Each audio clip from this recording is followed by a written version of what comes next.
When I listen to you, Alexis, specifically, not to like single you out or like not to like alienate you, Christian, at all, but it's like there's certain times where I'm listening to Alexis talk and I'm like, I can only hope that like my children have like the same kind of like sense of humor and stuff about like, you know, the very many things that we have to deal with as like this trio. Because I mean, I just want to say, even though I do feel alienated, Alexis's humor, yeah, it might be nice on television, but what he says off air, you don't want to hear it, okay? I mean, if your kid ends up anything like me, I want to apologize right now. Okay, you might be the first human being who has ever said this. Okay? Honestly, we're gonna cut to commercial in a second, but I'm gonna cry. Because I think if Alexis's mom heard that, if she had a second chance, she'd be like, "Look, I just want to do over on this kid. I would like to change a couple things about her. I need a bigger chancleta just to make sure he turns out a bit more normal." And she's like, because if she heard you, she'd be like, "Da loca."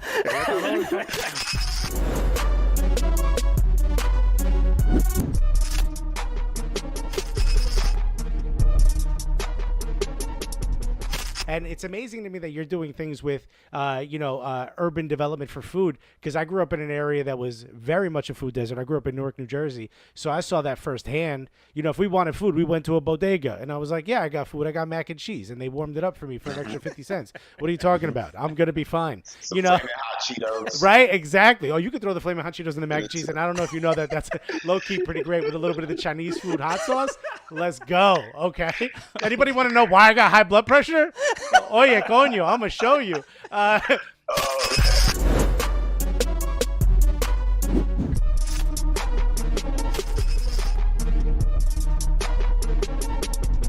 I just want everyone to know, in the commercial, Sarah shot me a very dirty look when I made fun of deep dish. So for everyone listening from Chicago, she's got your back. You know? And I just want to point out that during the commercial, these two fix their hair way more than I ever have for it. So I just want to point that out. Like, wrong with that. What? We all need to look our best, but like, there's a lot of ploofing and pulling, and it takes a lot to make us look even remotely okay, Sarah. Okay, the competition is fierce today. All right, we're trying to keep up.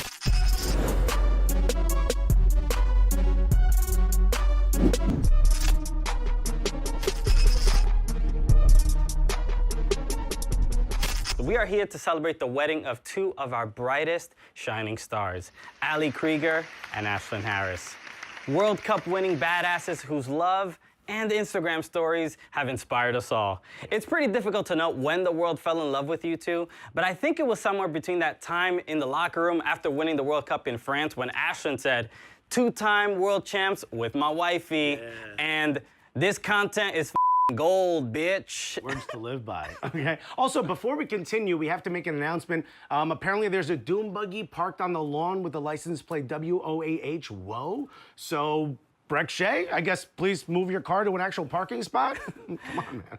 All jokes aside, you both show the world just how beautiful life and love can be when you are your true self. Yeah. Having had the honor of getting to know you both, it's obvious why you two love each other and why the entire world knows your names. Yeah. Except for Carlos Cordero. That's true. He'll get it one day. That's true, one day. All right, so guys, look, unless the men's national team wants to say anything. No. Oh, no, still. No, still no. Okay. All right, just gonna be quiet the whole time. All right. All right, well, let's all raise our glass in honor of Ali and Ashlyn.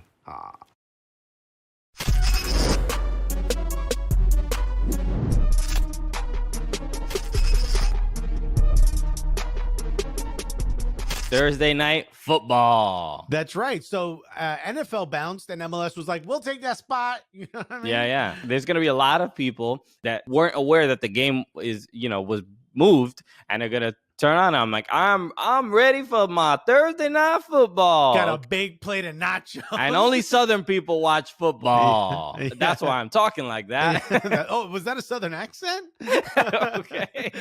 And they're going to turn it on. They're going to be, what's going on here? Yeah, I'm still doing a Southern accent. Yeah, okay? Like, red card. Hell no, man. Come on. I don't know why. We both have terrible Southern accents.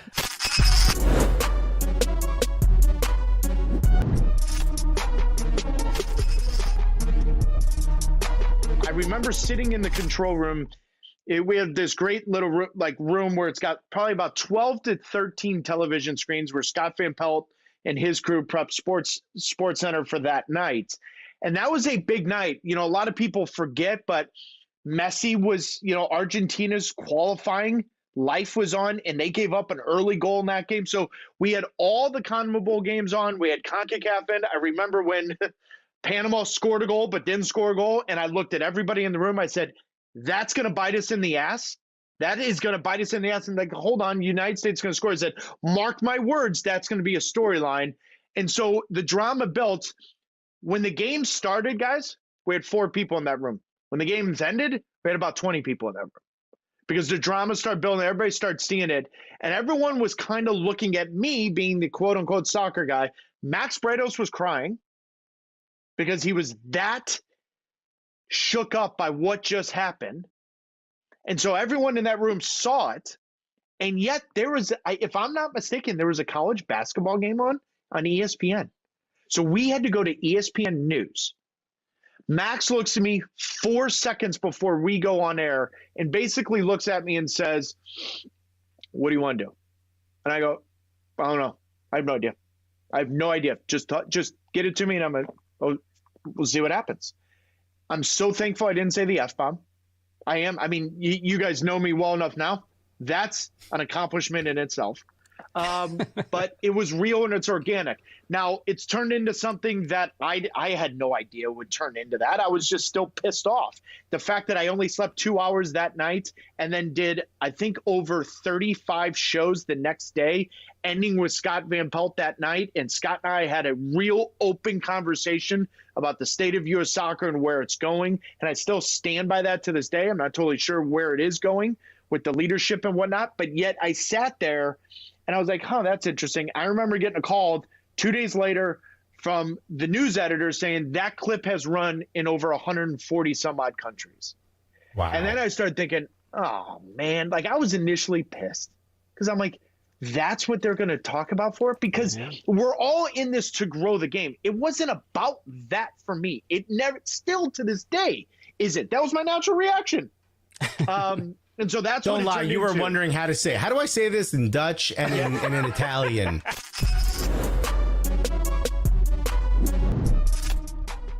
Yo, look at this. We're here. Everything is set up. I just got back from a dentist appointment. And now we're on TV, Amy. Okay. Yeah. Any cavities for you, Christian? No cavities. So pretty good. You know what? I think it was. I got a new toothbrush. My fiance got me this an electronic toothbrush, which I've never was a fan of. I'm like, what? You get the batteries charge? Who needs all that? But apparently, and I learned this on TikTok, and you're awesome on TikTok, by the way. But the apparently regular toothbrushes are like terrible for you. You're supposed to use an electronic toothbrush because it gives you more brushes than your like hand and arm can do. And I think that's been the main difference. My teeth are like, it was in and out. I cleaned it, took like 6-7 minutes. It was just a quick tune-up. So in a world before soccer, well, actually during soccer, but in another life, Amy worked at a dental office for about 2.5 years. So it's true. It's true.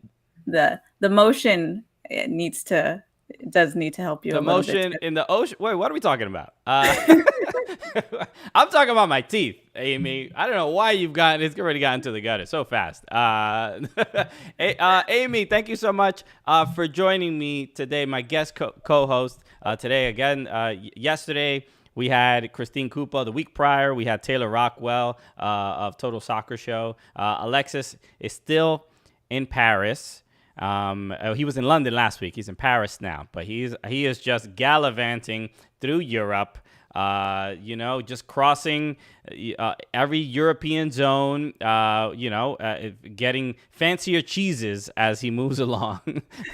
But you are here. It's interesting because I had asked Christine Cupo yesterday to do the show, a Gooner, and I didn't even remember. You're wearing the Arsenal kit, another Gooner to replace Alexis. Although I will say, I will preface my, first of all, always an honor to be on the show. It's always a lot of fun. I got excited when I got your message, but I have to say I will not be sacrificing any of my family members in the name of a top 4 spot. Well, okay, so you see, you clearly don't want it bad enough, I guess. I mean, some people are a little bit more dedicated than you are. Although I respect it 100%. Can understand it. I just can't do it myself. All good, all good.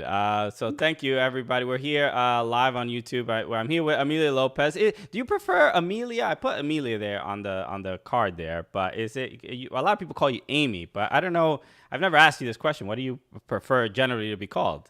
So my running gag is that I don't really have a singular name, because when I was growing up, I'm legally Amy. So cat's out of the bag. I'm legally Amy, but my uncles and my family members used to butcher my name, so they'd call me Ami.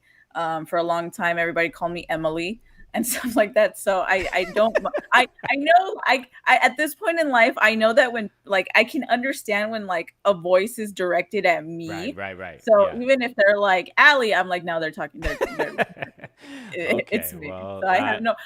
Although I do say that in my everyday life, people call me Amy. Like my family and Ollie, obviously, as everybody knows, calls me Amy.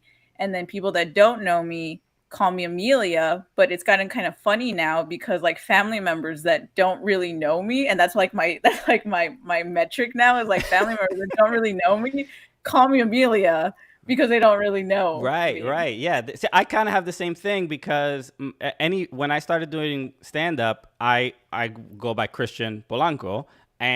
But everybody growing up, everybody calls me Chris. Like, so anybody who calls me Christian, you met me. You ain't a real one. Yeah, basically. you met me in 2009 or after. And if you call me Chris, you knew me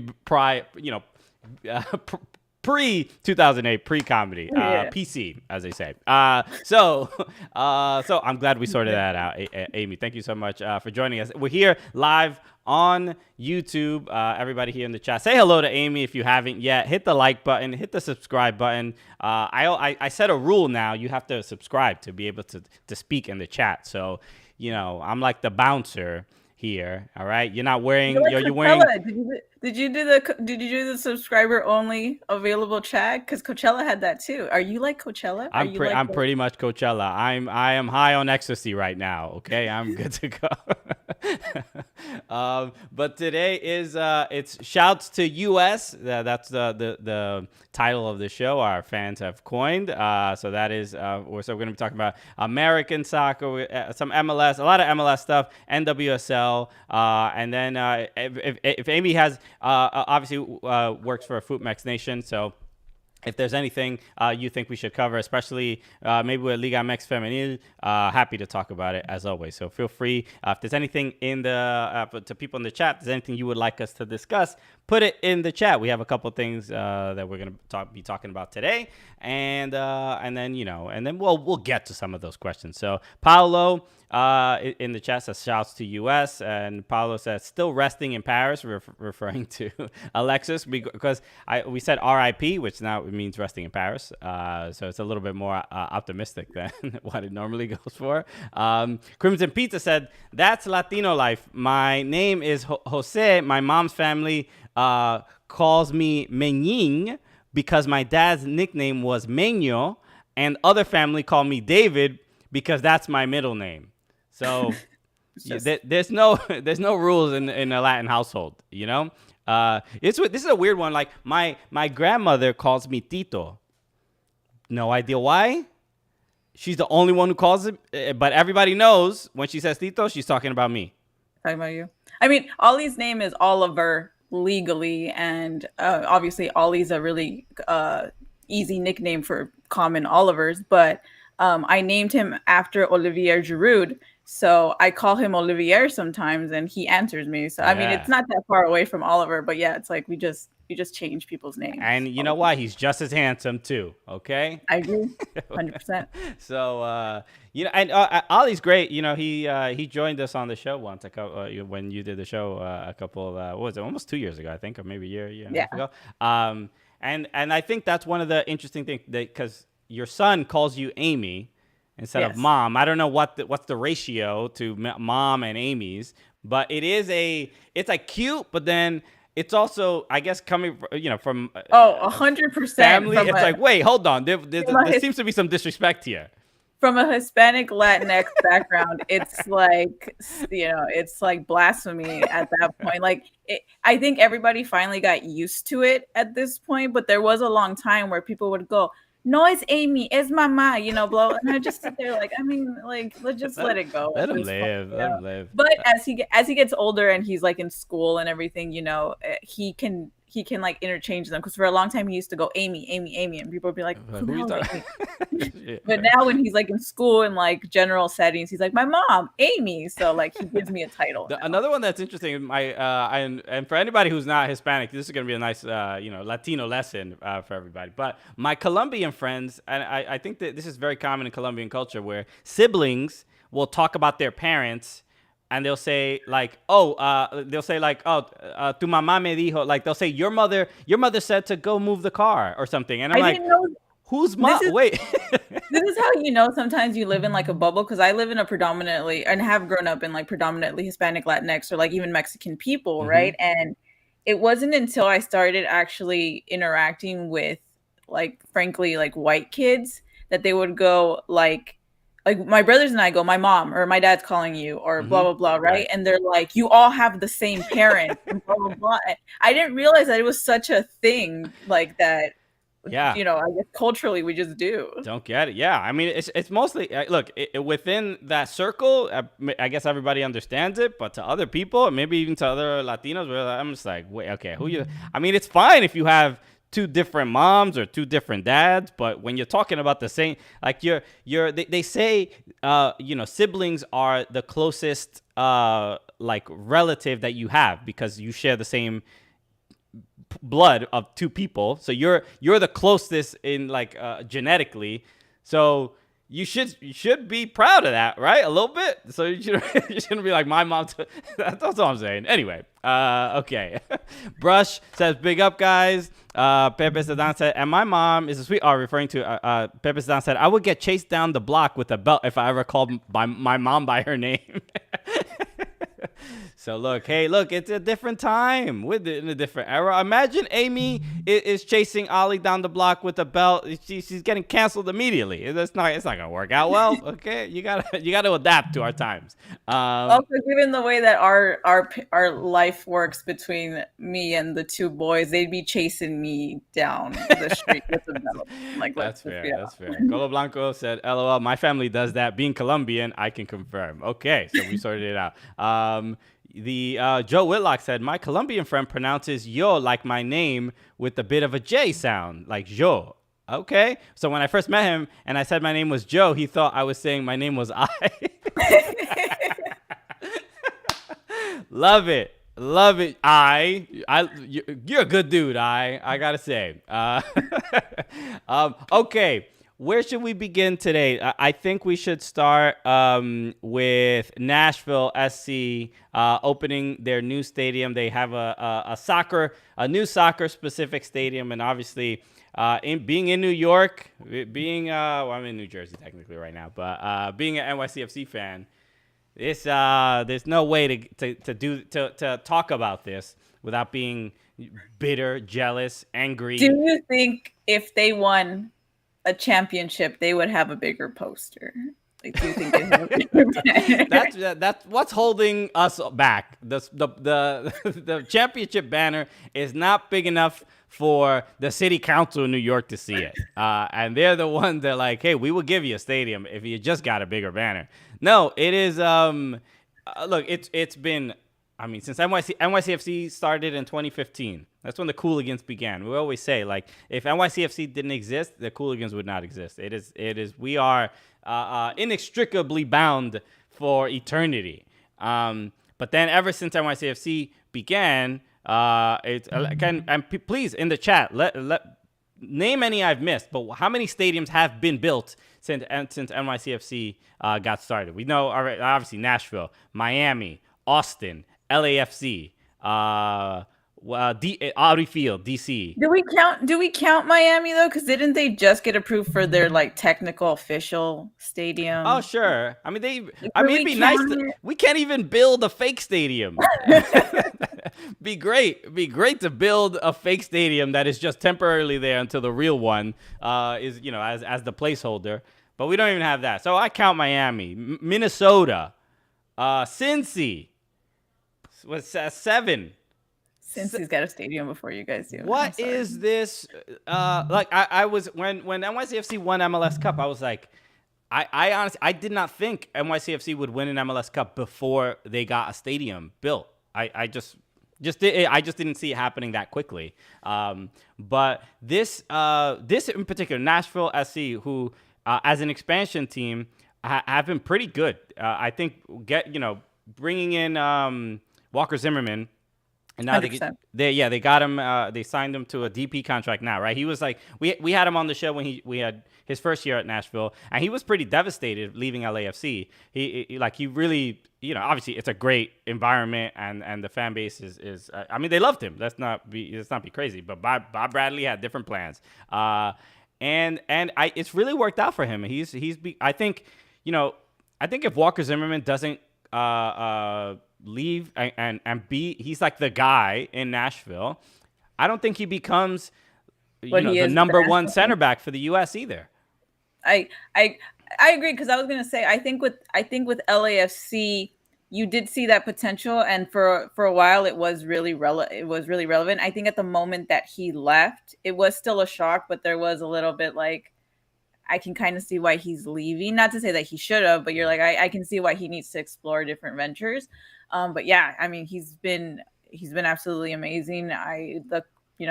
Both times that they faced Mexico, for sure. That first one when I went to where were we at, Cincinnati? Yeah, we were in Cincinnati.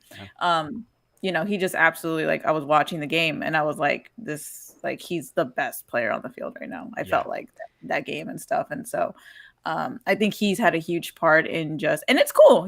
I think it's nice when you see players that, even if it's disappointing or something, they go and thrive somewhere else and they do well. I think it's very cool to see that. And I think it was cool to see, I didn't watch the whole game, but I think it was cool to watch this opener. And, I think sometimes with MLS, and I know the Liga MX MLS thing still is kind of relevant, but I've always enjoyed both leagues in their own different ways. They're like my children. Like, I don't love anyone more than the other one. They're both kind of there.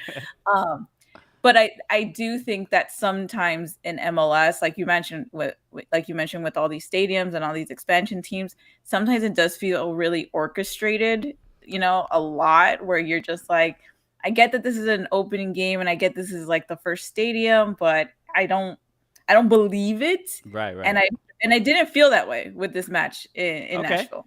Yeah, there is a getting to go to, I've been, as far as home openers, I've been to Austin FC's home opener. I was at Minnesota's home opener. I don't know if I can't remember for any others, but there is something, when on TV, it's, and because, even as much as I may know about American soccer, I don't know about these like specific, the regional soccer culture of these cities. But when you go there, especially in Austin and especially in Minnesota, like, I mean, what it means to the people there, it just, we're just kind of so closed off from each other. And even like American soccer Twitter is its own bubble and its own cliques. So you don't really get, if somebody doesn't have like an MLS team, you may know about like the lower league team or USL or NISA or whatever, but it doesn't really get into your bubble that often. But when you actually go and you're like boots on the ground in these cities, like in Austin, in that first game was unbelievable. There was no goals. It was 0-0. And it was just electric. It was the hanging out with the fans even the night before. It was like there was a soccer culture there, like 20 years prior. Like, we just didn't know about it. And a lot, especially in Austin, a lot of the fans were like Tigres fans. So they already have a culture in place, and you saw it with like the drummers. A lot of the people it was Tigres fans that were like, okay, now we have a team in Austin. This is how it's done. And it's basically the Mexican culture in Austin being like, okay, white people, we're gonna explain exactly how this goes. Everybody have a seat. I'm gonna let you know what you gotta need to do. And then it all comes together, and it's absolutely beautiful. And you see that, especially in a city like Austin. I think Austin is just a little tricky. I feel like Austin in general is just like a very interesting topic point when it comes to MLS expansion teams, because I haven't watched too many of their games aside from the fact that they're suddenly doing better than they were last season. Right. But do they still have the vote chant? Is it still part of their chant? Which chant? What is it called? Okay, so remember the whole thing with Austin and the expansion, and it was like a 5-3 vote or something. And they had that as like a chant, like the vote that made them a team as part of the chant. I remember it was really relevant, like when they were coming up. And, like it's not a cookie cutter formula, but these days, you kind of get the gist of like, oh, they're announcing a team. Oh, look, here's their supporter group that appeared out of nowhere and stuff, and then they'll come up with chants, and they'll have like the color where like media goes. And I remember one of them was like they announced like their website, and they're like, here are all the list of our chants, and one of them was like the vote. It was like the 5-3. No, I think it's gotten a little bit better than that, but one of my favorite one, they have a chant for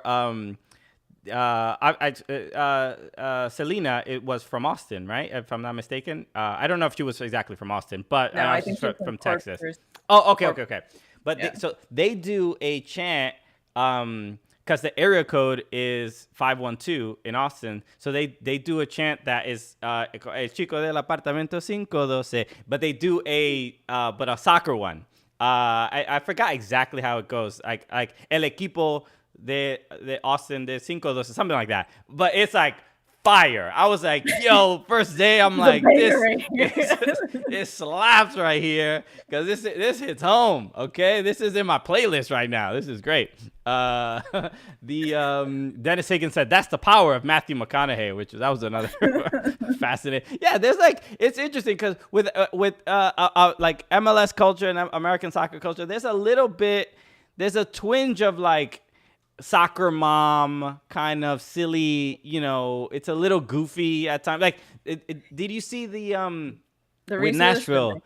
With Nashville, did you see the Reese Witherspoon tweet that I think People Magazine? I could find it in a moment, but they basically said congratulations to the Tennessee Titans soccer team, and a picture of Reese Witherspoon, who's one of the owners.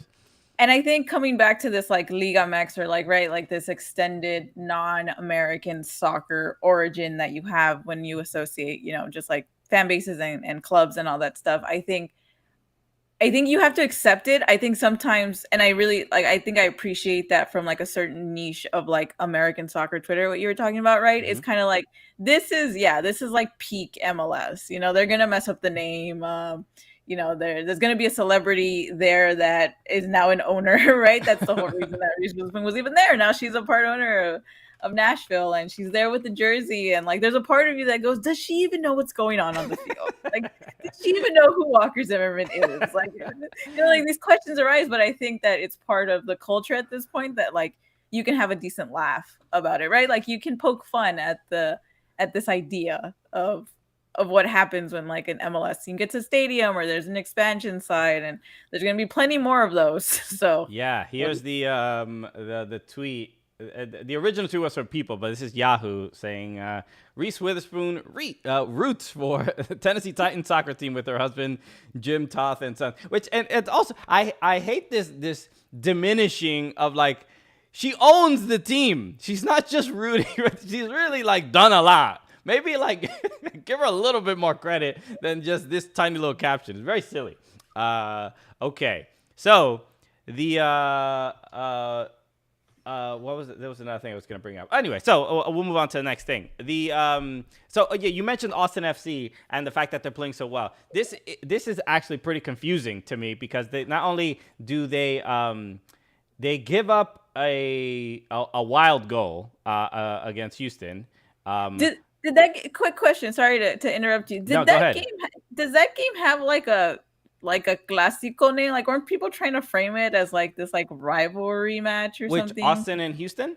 Yeah. I think I don't know if so. Obviously now with Austin, Houston, and FC Dallas, there's similar to like Cascadia Cup. I think if it's not already in place, I think the plan is to do something with those three teams and have like a trophy and have a little competition between the three teams. But I don't know if there's an official name yet. It might be. If anybody is from there and knows, please let me know.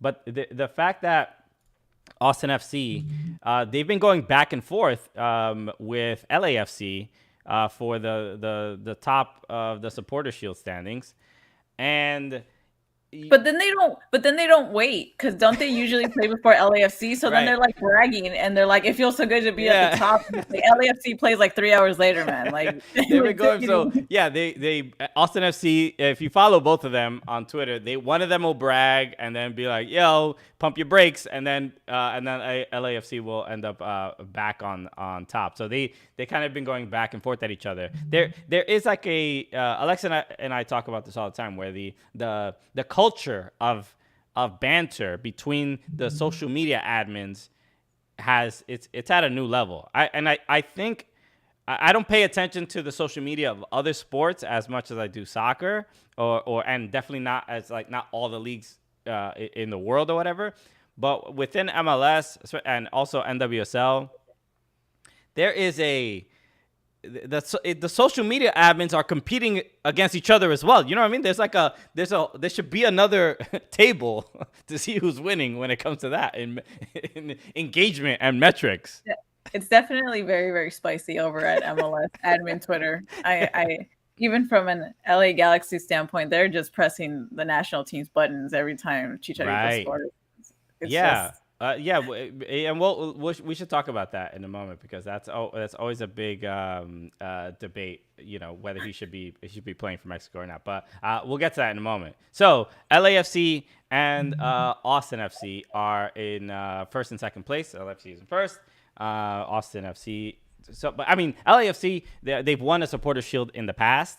So not as shocking, but Austin FC were really, really bad last year. They just had no plan. They couldn't defend. They really had a lot of issues scoring.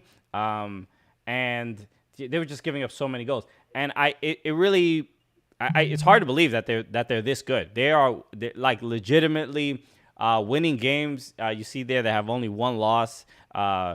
Playing with a new confidence that is pretty impressive. I know you said you hadn't watched many Austin FC games, but just the fact that they're in second place, what are your first thoughts when you see that? I think I tweeted like every couple of days. I'm like, they're actually good. Like I am in utter shock. I don't know. I go back to like my idea of like the chant and just like the soft spot that Austin, or like like babies have, like, I don't know. It's just like a really delicate subject with Austin, because it's just like they were supposed to take away like another team's spot and then they didn't. So then they switched over and stuff. But I mean, if they're doing good for them. You know, do I root for them? Do I want them to succeed? No, I'm a hater for life. But you know, good for them. Because you're. Go ahead. I was gonna say you're a Galaxy supporter, right? You've been a Galaxy supporter for a long time.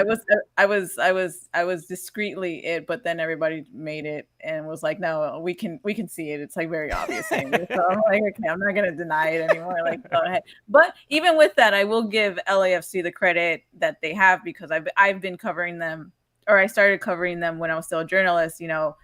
From the very beginning, and like Vela and all that stuff, you know, I think the culture there at 3252 is, you know, it's an insane atmosphere. The bank itself is really cool, and I think there was a lot of doubt. I know we started talking about Austin, but if we're going to look at the top of the table for the Supporter Shield, I think that there's some credit to be given to Cherundolo for what he's been able to do. I mean, it's hard to mess it up, right? But people can do that. People can have a really good place. I mean. Look at the Galaxy that had Zlatan for 2 years, right? And then did nothing with him. So, you know, there is that possibility of like, you have all these ducks in a row and then you can't figure out what to do with them. And I think he's figured out like this kind of like solid plan with them. You know, I think even a huge talking point in this last game that they had was like, Vela's not even at his best and they're still winning. And I think him. I know there's been talks about him still trying to negotiate his contract, but they're looking like it's going to get close to closing at this point soon. But I do like the idea that he's not the only player that's important now. And I think LAFC has done a really good job about that with a new coach, right? That many were like, why is he coming on? There's maybe some, not nepotism, right? But it's like, it's just convenient to hire this coach and stuff. But I mean, he got a little. I mean, there was definitely skepticism. Yeah, because we went to Alexis and I went to Germany, and Bundesliga brought us to like 2 different matches, and Steve Cherundolo, which I don't know how they got. They were just like, you're gonna. He was like literally our tour guide. If like Steve Cherundolo should have been holding our hand everywhere we went. Like he was so nice, taking us everywhere, answering all our questions. I hope they paid him well for this because he was our babysitter, but he was great. Such a nice guy. We interviewed him and we like befriended Steve Cherundolo. Where when he got hired by Las Vegas Lights, I was like, all right, I'm hoping this works out. And then when he got to LAFC, I'm like, all right, this is too fast. All right, I know he's a good guy, but is he ready for this? And I think. This example, you called him up and you're like, Steve, as your close personal friend, I just need you. Okay. Listen, you know me, right? You know me as Chris, right? Not Chris. We been boys. We been boys. But this is, I think, an incredible example of how incredible LAFC are playing. This the goal against Minnesota over the weekend. But just look at these just connections. I think this is the 89th minute, so I think Vela already got subbed off, and it led to a goal. Back heels, they're having a good time out there, playing with a level of freedom. I think if Bob Bradley would have seen those back heels, he'd be like, "Hey, you're getting subbed off. No, we're not doing that. That's not the pragmatic game that we play." Okay. So, but I think this is, you see it from Cherundolo on the sidelines. I mean, every time they score a goal, the smiles. I mean, just that alone, he's smiling when the team is doing well. And I think that is and with all due respect to Bob Bradley, he's a legendary coach and he is good at his job. But I think it shows that LAFC could have really used that culture change. Yeah, I think so. I think that, and I've seen it in like a few teams, and I mean, we see it in teams, right? Sometimes it's like the weight of not having too much pressure, of not having to deal with like a certain kind of personality or something. I think that even on the field level, he's done actually pretty good about, like youth players and the veteran players. I think he's also worked out a way where like Vela will still be Vela. Vela will still have a relevant role on the team, but when he subs out, they're not going to lose that momentum. It's not going to be such a significant impact.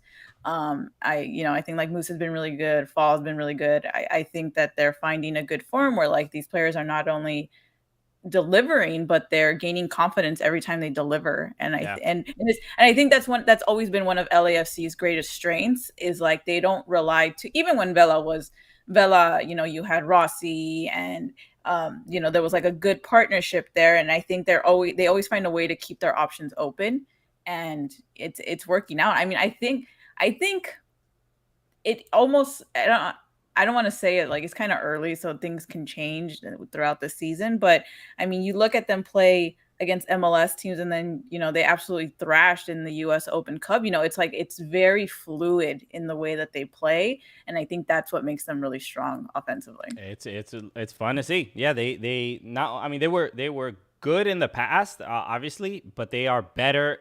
They're a better team, and just in like a slightly different way. They're playing a little bit more loose. You could clearly see that like the Cherundolo's like ideas. Loose, more intelligently, like it's clicking, right? Like back heel passes are sometimes deliberate, but sometimes they're also with a shred of luck, Yeah. But I think even that, like you're saying, it's like it all comes together. Because I even remember when we were watching that game and we're watching that play, my dad is like, "Oh, the goalie did bad there," and I'm like, I don't think there's anything the goalie can do at that point. It's just all flowing so well together that they're gonna end up finishing up that shot. And what should the goalie have done here? Because the homie Brad Stuver, I mean, this you hate when this happens to a friend, because Brad Stuver obviously was the backup goalkeeper for NYCFC. Great dude.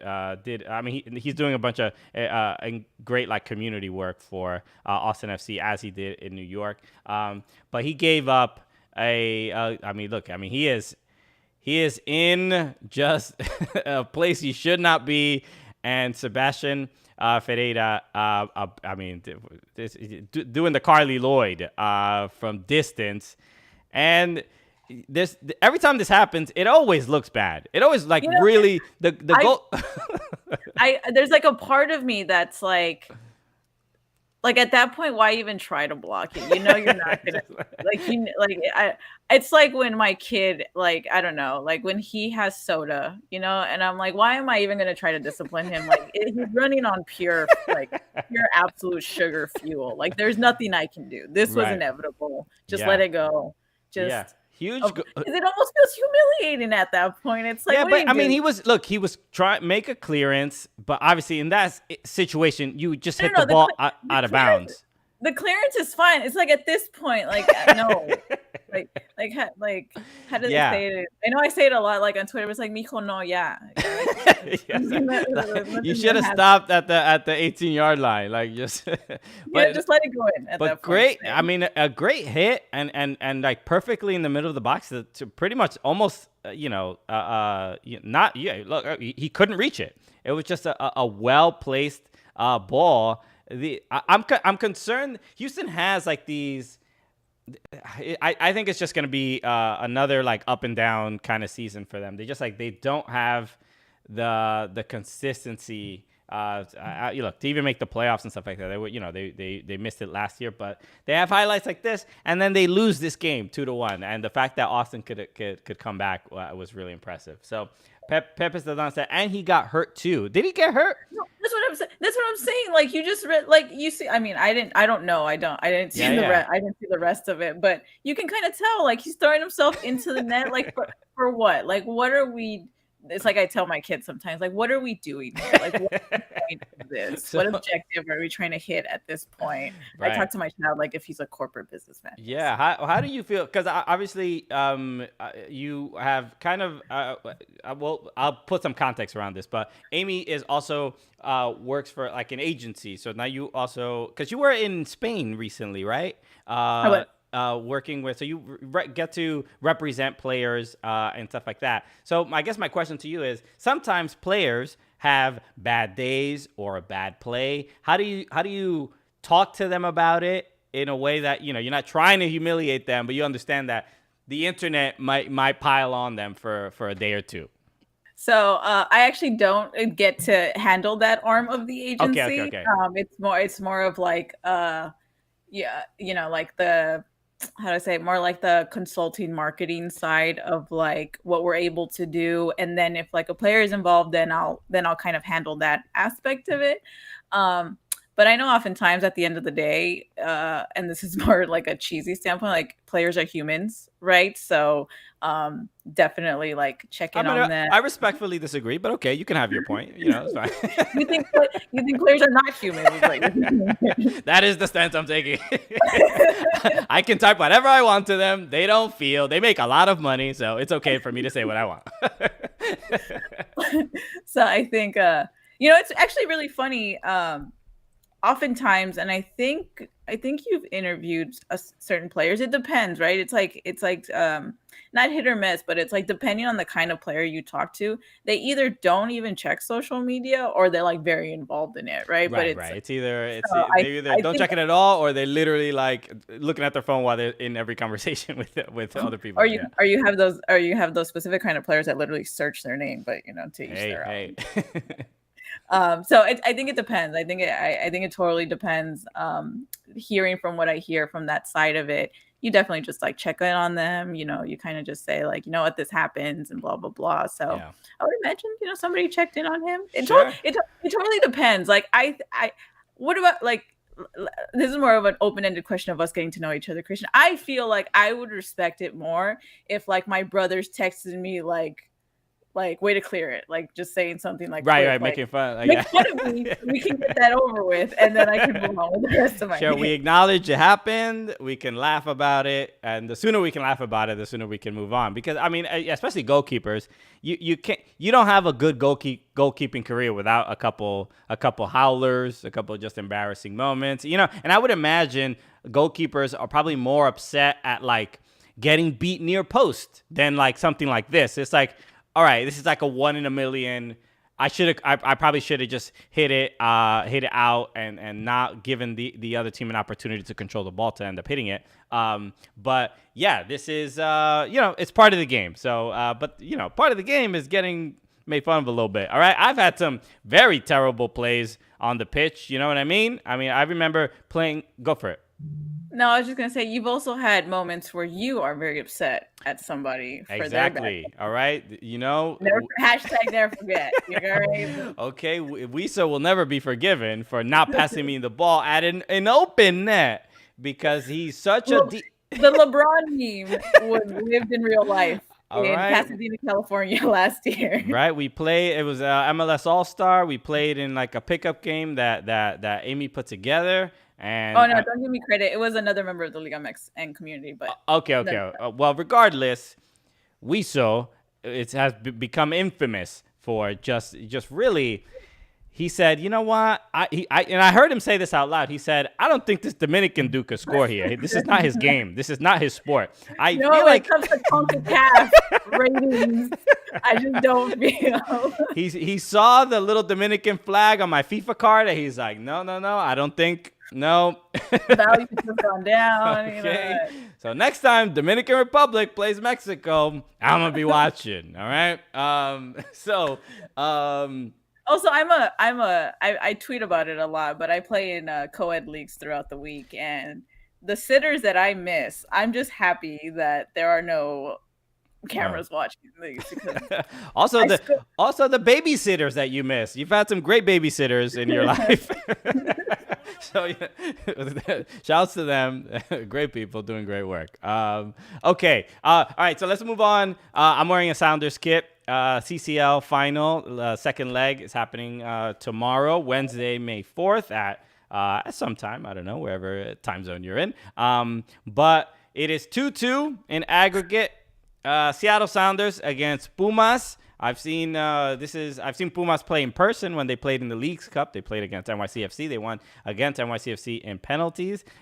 Pumas won the Leagues. No, they didn't win the Leagues Cup. Who won the Leagues Cup? Cruz Azul?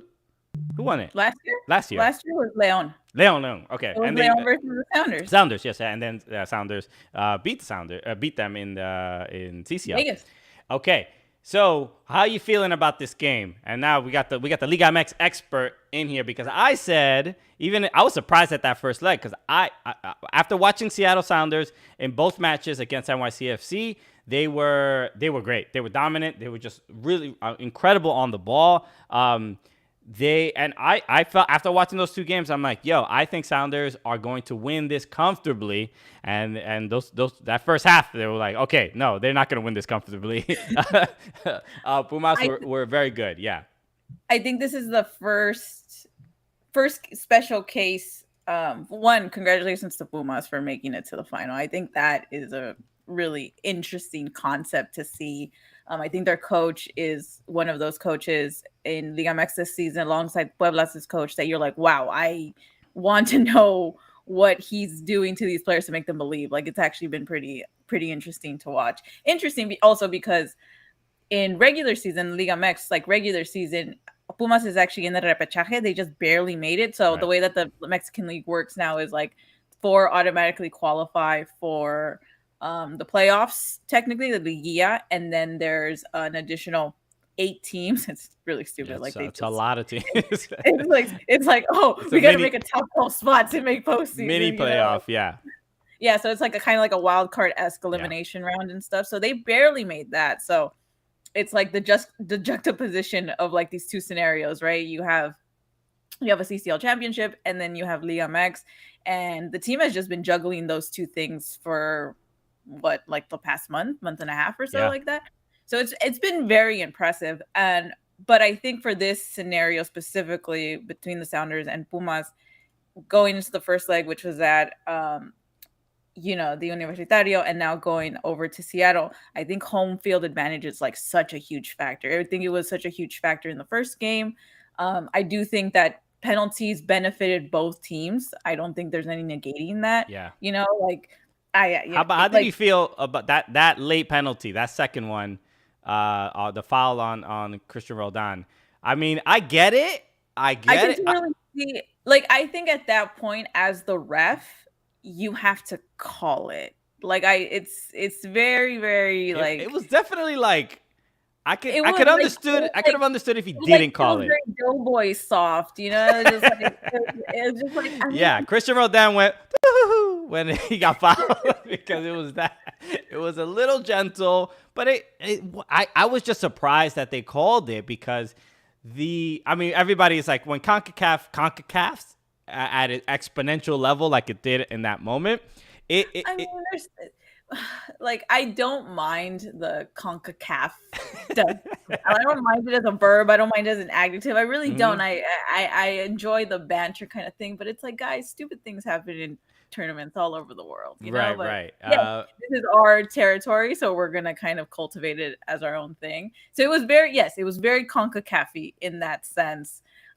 But because of those two PKs, I think that Chivas, I don't know what I'm talking about now. I think Pumas was the better team when it comes to just the, finishing their shots, finishing their chances. I know I got into a little bit of a quip on Twitter, but it was a Wednesday, it was like a Wednesday. The game itself wasn't going to be scheduled, I think, until 8 or 8:30 or 9 Pacific. Local time in Mexico, so it was like there was a whole work day before people were actually going to get to the stadium, so I know they were like, there's not that much hype, there doesn't seem to be a lot of buzz, but once you got to the game, once you got to the stadium, once you saw the environment, it was raining too.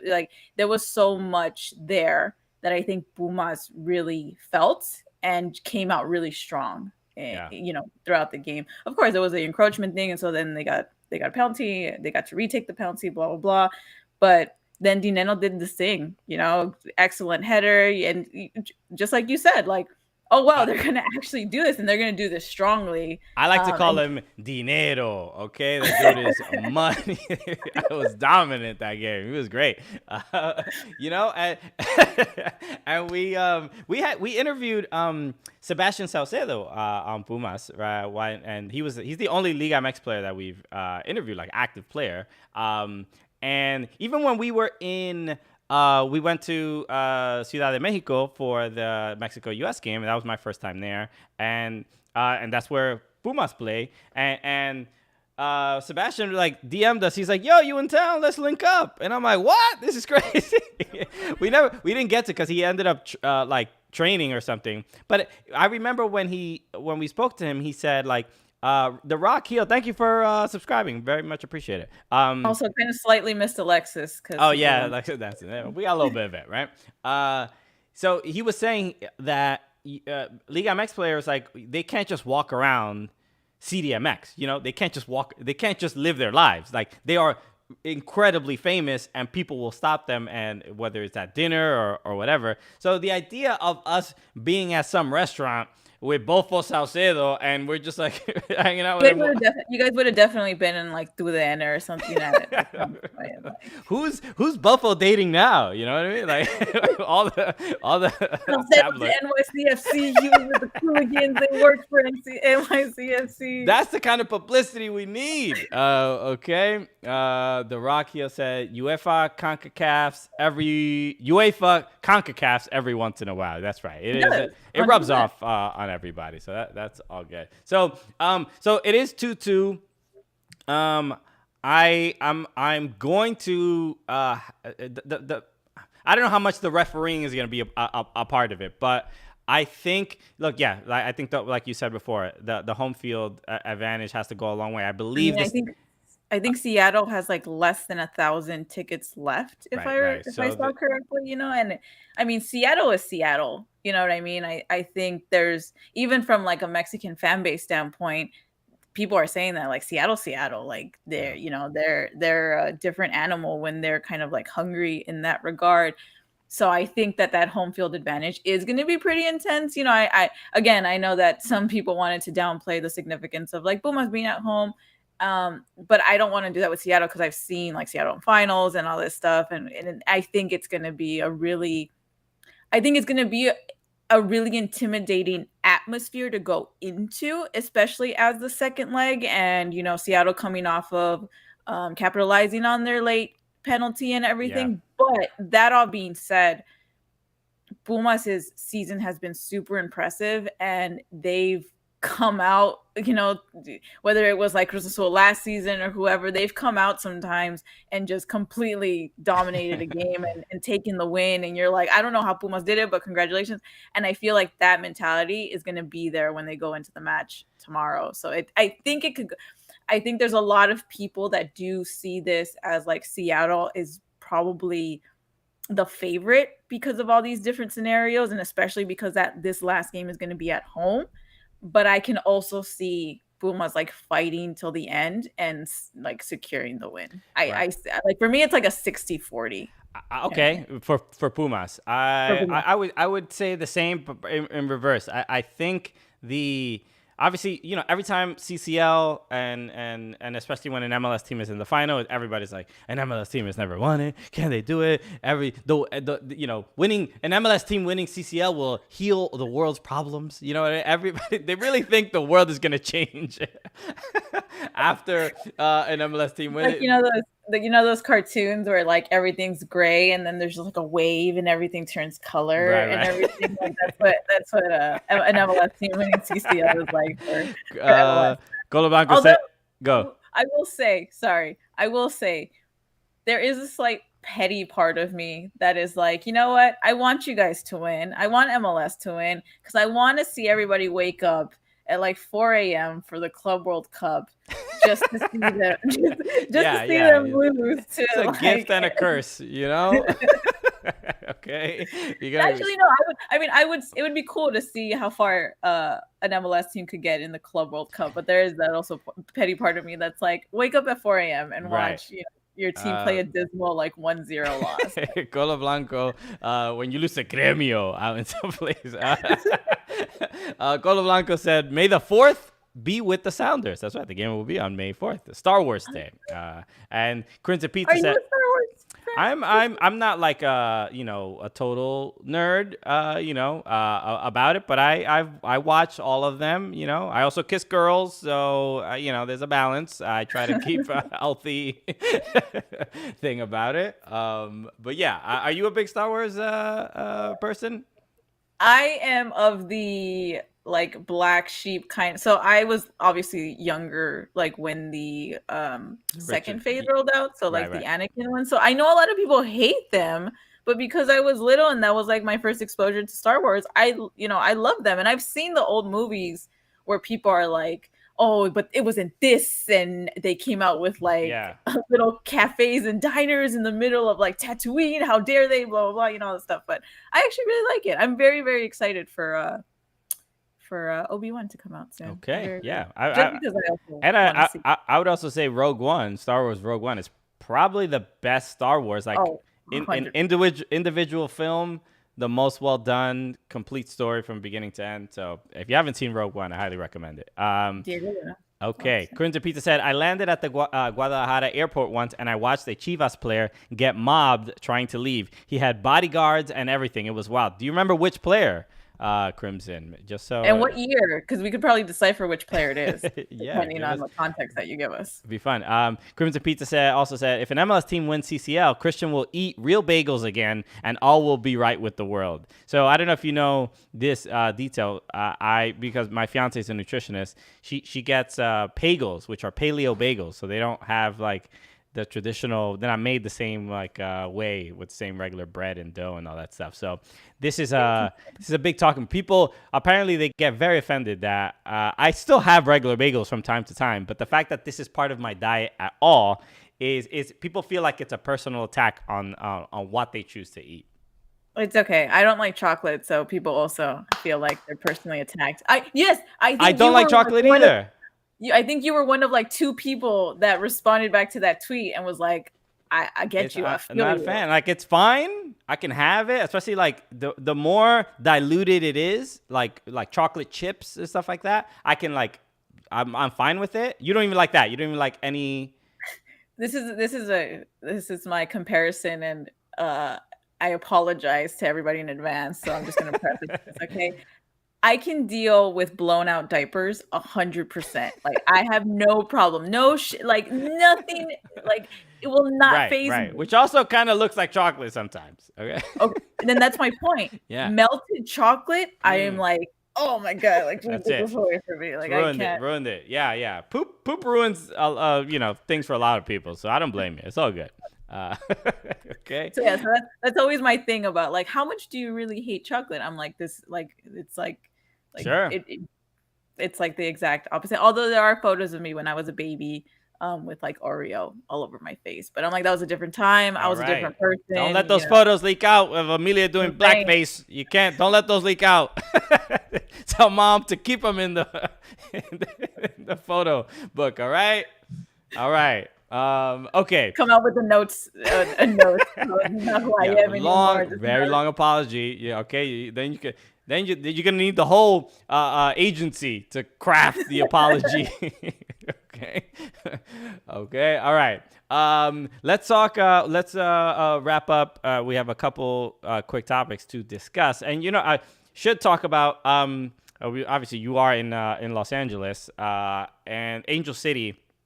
So let's talk about some NWSL stuff. Angel City had their home opener, their first NWSL match, regular season match, at Bank of California Stadium, and there's few times where I see like especially a team's first game, and I'm like, man, I should have been there. That was like one of those games. So I'm like, wow, this feels like it's something really, really special. So I went to LA when Angel City revealed their kit, so I got to see that. That was an unreal experience. I'm literally in the room with Mia Hamm as the kit is being revealed.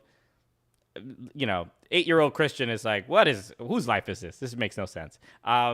But Angel City and their kind of rise and prominence, and it seems like they're really making a name for themselves in LA. What did you think of that first game? No, I wanted to be there. I knew I had to be there, and it was a very historic moment.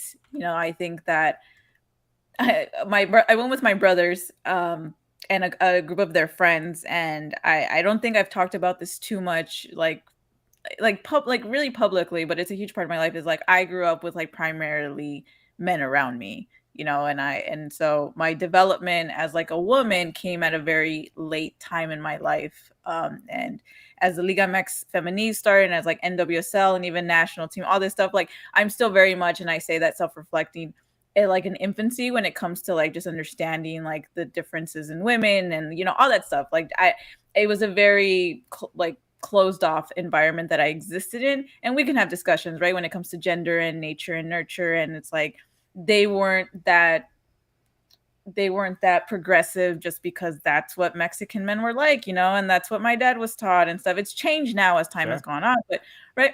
So with all that being said, it was a very interesting dynamic to go with them as we all become progressive, because it was like I had like my brothers who are not machistas by any shape, way, or form, but they carry a very significant weight to them as they are as men and blah blah blah. And then like there was like we sat really close to the supporter section where like Rebellion 99 and all of them were.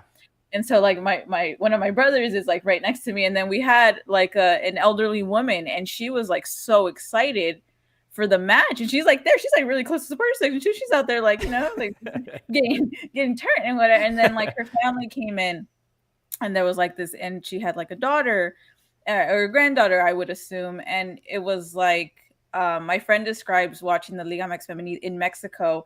She said that she like stopped what she was doing because she couldn't comprehend that there were women on her TV in Mexico playing soccer professionally. Right. And there was like a part of me in that moment that felt that way, watching like, you know, like this really mixed demographic of people at a women's professional soccer game in the middle of LA. And like the bank already had this concept, like, you know, this like preconceived notion because of LAFC and the 3252 and, you know, just like that environment there, that to see it replicated for this game, and on top of that, Angel City scores early on in the match, you know, and everybody starts celebrating and it's cheering and it's so loud. And like, there's a moment where you just kind of go like, holy crap, you know, like women's soccer is in LA and people are enjoying this. And it's taken a long time for like women's soccer to get here, but it's here.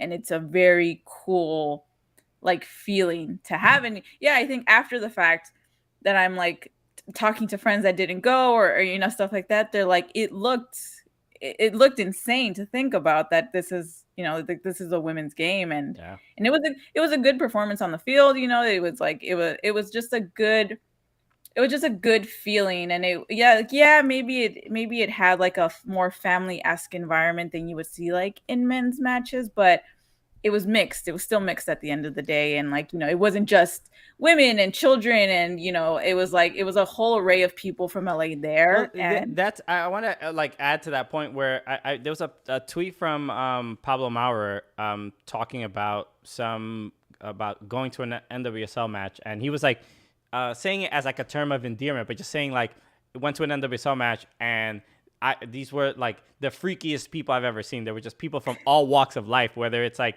LGBT, whether it's like people with tattoos, face tattoos, pink hair, purple hair. Like there is a different feeling when you go to an NWSL match where it is family friendly. It is progressive. It is it's one of the few events and experiences where all these people have something in common and can share something together. So that's why that part of it is like beautiful, where it's like, there's like a bunch of weird like soccer nerds and people just wildly dedicated to the game. And there's a sense that, you know, we have to support it. Otherwise it might fail or fold like some of the other leagues in the past. But this game, I think will, you know, I don't know how Angel City are gonna fare in this season.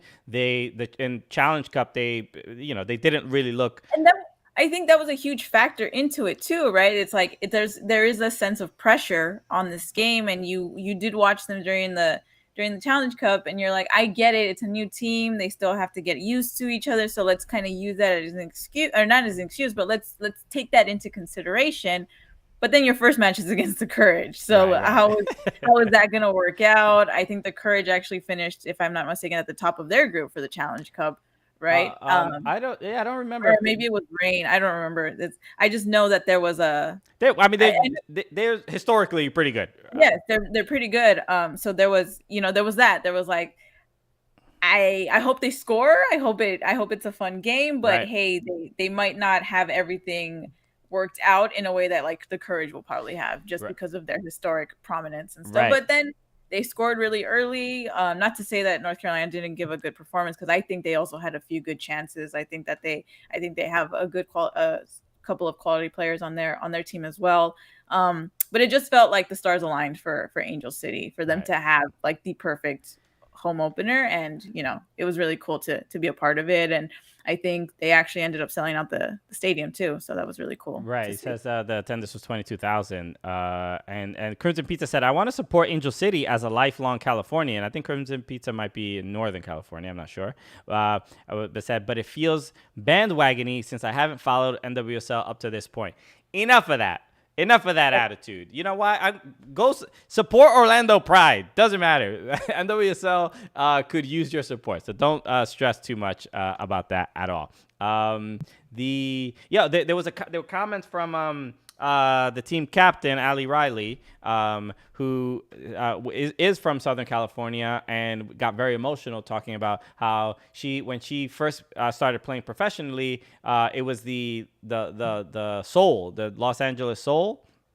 Sol, no, not soul, like a shoe. So I don't want to say it too. I don't want to be too gringo on this, but she was talking about how she was hoping that she got drafted by them, and that was WUSA, if I'm not mistaken, that league.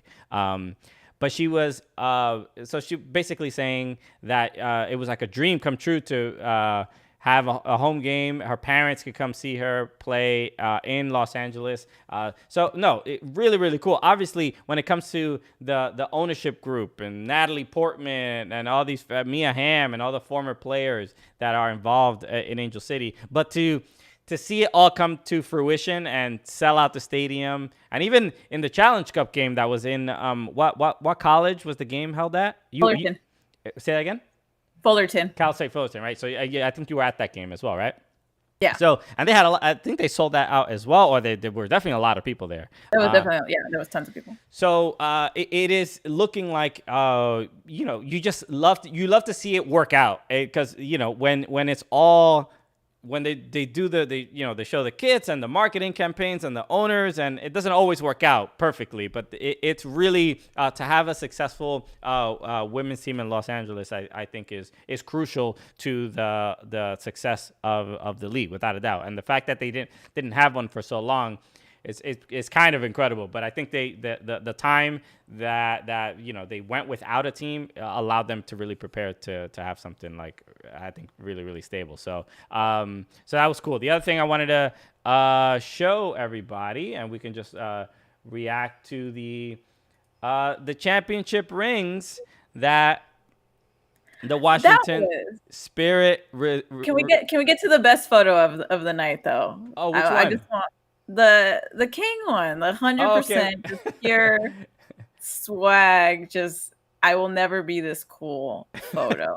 Wait, which one are you referring to? The one where she's it's her yellow cape, and she's like, oh, the Michelle Kang one. Yeah, I don't have it ready, but I'll find it in a moment. Right. But this is, like, I haven't seen the championship rings for other NWSL seasons, but I feel like this is a little bit more appropriate and a little bit more, a better, at least, acknowledgement or investment in winning that championship. So, if you haven't followed along with the Washington Spirit, they had a lot of issues with their owner. They basically ousted the owner, and one of the minority owners who all the players loved and supported ended up basically ousting the other guy. His name, Steve Baldwin, and it worked out. And the owner, Michelle Kang, who wears a cape. She is a complete superhero,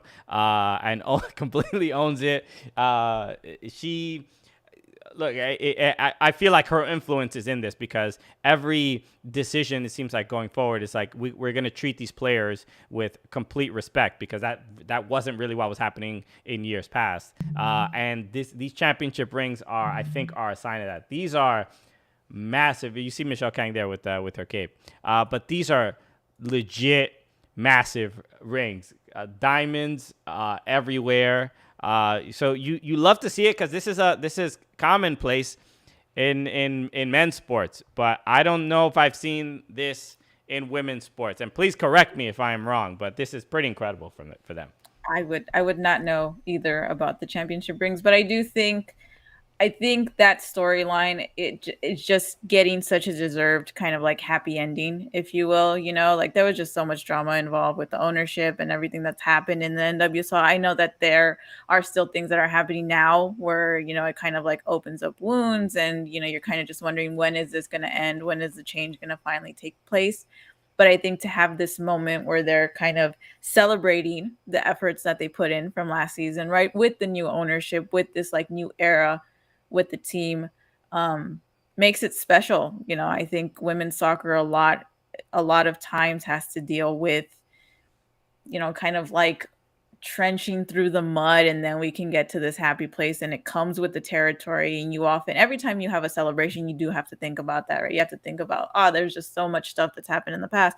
But I think that was really cool. I think it was a really cool moment for the team, for, you know, everybody involved with the club now, and, you know, for like the people that have also been following it, for the fans that have been that have both been supporting and both making themselves being so vocal about what's wrong with it. And I think that's a huge factor that shouldn't be taken lightly about why this change is happening. You know, I think it's just been like a really collective effort from everybody involved. And, you know, it's very, with this and just like, you know, different situations with this and Angel City and everything, it just feels like, you know, to take it from like a personally relative point, you know, to see like when you watch the Liga MX Femenil kind of grow and become this thing of like what it is now, and it's still continuing to grow. You know, it's cool to see that also in the NWSL. It's been around longer, and it's, again, like I said, has had to deal with its own downfalls and problems. So this also just came out today. Ben Olsen, who was the former head coach for DC United, became the Washington Spirit president. And a lot of people were not happy with that appointment because they essentially felt he was friends with the former owner.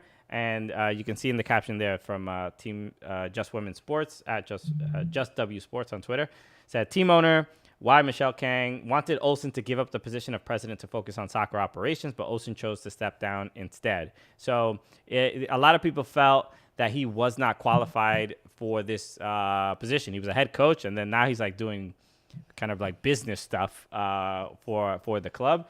And some people are saying she's cleaning house.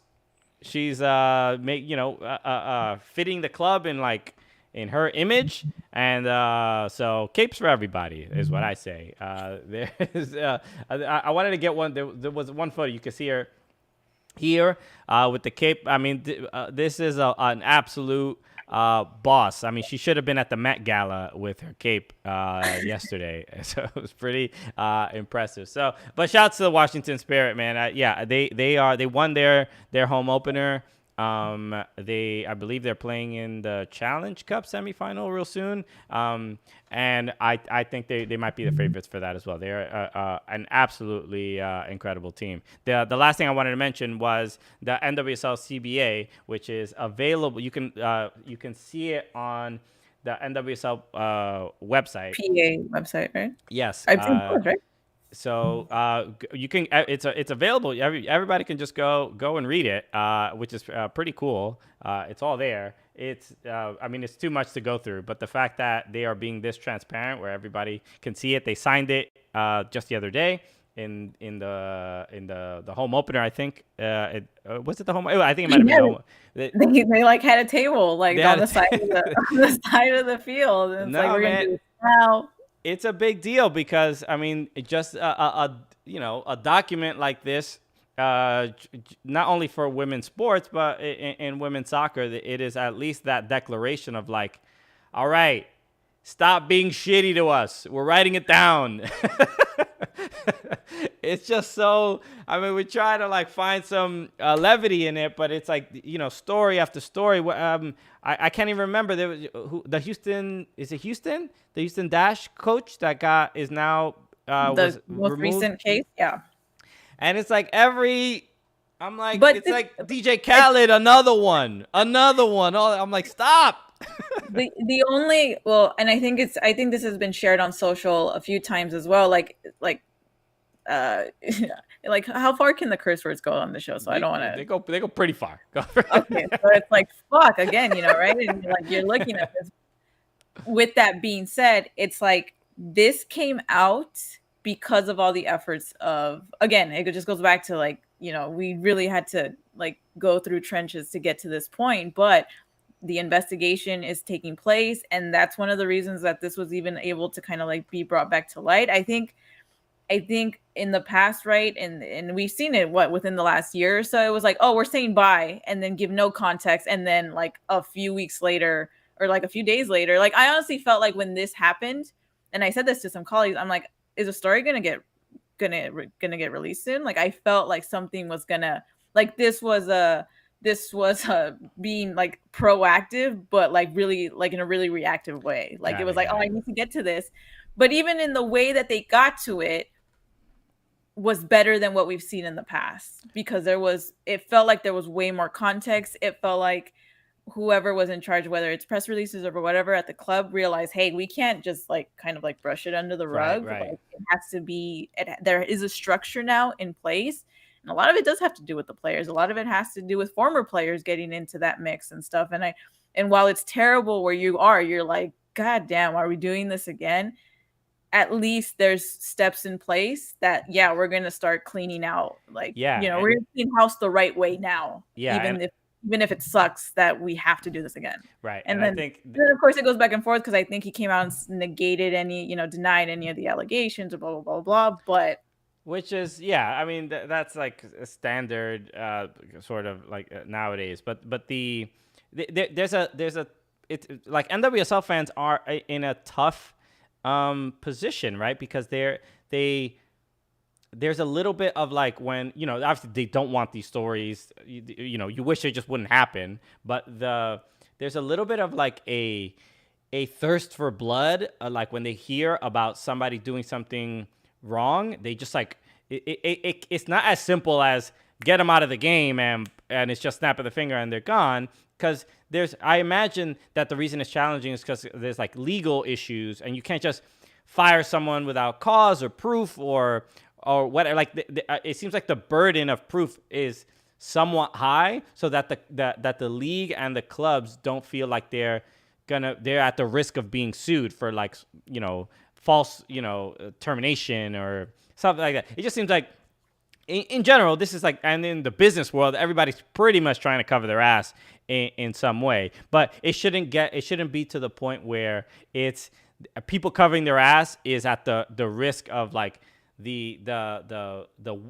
physical and mental well-being of the players. It's not, we can't just wait around while y'all figure it out and the players have to suffer through it. So this is why the CBA is a big deal, because at the very least it sets some sort of precedent and tone and boundaries of like, there might be very simple things of like, let them drink water during like things like that, where there was nothing in writing to at least have that kind of procedure. So the fact that all these players really fought for this and got this done really, really does say a lot, because it's going to be the foundation for the future of the league and the future players in the league as well. John Carl Tritt said, "Who hasn't hit the like button yet?" That's right, because we're spitting nothing but the hottest of hot takes, okay? Everything we said here is going to go viral. It is going to be clipped. It's going to be on all the blogs, okay? I think Amelia is going to get canceled for having Oreo on her face when she was a baby. There's going to be a lot of backlash. So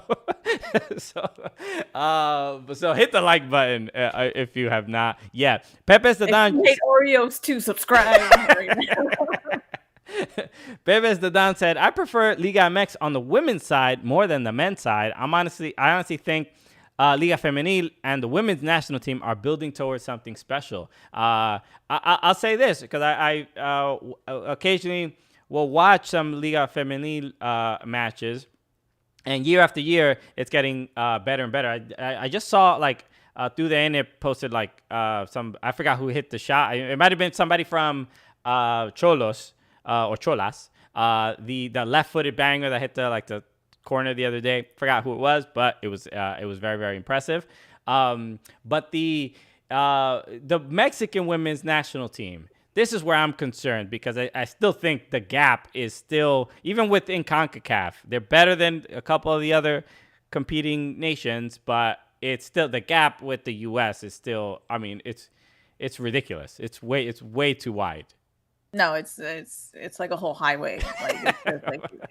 It's a whole highway with like super fast traffic. Like there's just no shape, way, or form yet, right? In recent times that it's closing. But I agree. I think that I think the Liga MX Femenil is getting to a place where it's like really, really special. I do think that there's issues in parity because like we've seen quite a few times the Regios still very much dominate the finals, which is exciting. Don't get me wrong. But I think a lot of us who collectively and objectively follow the league kind of go, it would be good to have different champions. Not to say that they don't deserve it because, hey, they got to the final and that's that's the product of winning your games. But I do think holistically, when you're looking at the season, not just the playoffs and everything, I do think you get a really good round of golazos. In fact, I think a team that didn't even qualify for Liga, I forget which team and which player it is. I want to say it is Juarez. I could be entirely wrong, but somebody actually is nominated. A Liga MX Femenil player is nominated for the what is it called? The goal of the year for FIFA. Oh my God, why am I forgetting? It starts with a P, no? Yes. Puskas. I was thinking Pichichi, but that's the Me too. Puskas. Yeah. Oh, So, that's great. That's great. So it actually got nominated for a Puskas. I think it's like, the preliminary rounds and stuff Right. like that. But I think that, I think the Liga MX Femenil is growing. I think what we're seeing from the players that play in the league is translating over to the national team. I'm really excited about this upcoming CONCACAF W tournament. Our first game is actually against the US. Are we going to win that? The idea is that I say no, but can we draw? Can we draw if we figure out how to put like 10 players behind the goal? I mean, look, if Uzbekistan can score against the U.S., anything is possible. Those going to be interesting. Those are in the summer, right? Those are coming soon. I think in July or yes, it's going to be July 4th to the 18th. I'm actually planning to travel there, so that's my quick little shameless plug. If you guys haven't started following the FootMex Nation, we're going to be doing some cool stuff over the summer for covering women's Mexican women's soccer in English. So they amazing work out there. So Colombiano said top goal scorer in La Liga is Pichichi. That's correct. That's what I was thinking of. Amy, thank you so much for joining me. Seriously, it's been super, super fun. I appreciate it. I know it was short notice. Shout out to all the guest co-hosts that we've had the last couple days. Alexis will be back next week. So Monday, 1 p.m. Eastern time, live here on YouTube. Alexis will be back. We'll be at OSNYC doing our show as usual. And a couple things. Yeah, obviously, if you haven't subscribed on YouTube, if you haven't subscribed to the podcast, please do so. If you follow us everywhere at Soccer Cooligans and join our Patreon, patreon.com/soccercooligans. We have exclusive podcasts. We did one with Alexis in London, so you can hear about how that trip was going. It's where, we do a no-cap recap podcast where we can, it's the stuff that we say when the mics are off, but we turn the mics on, but we don't share with it. You know what I mean? It's a whole thing. We're still working on the branding of it, but it's pretty cool. So join the Patreon, and our full interview with Meatball Molly McCann, the UFC fighter, it is on Patreon right now.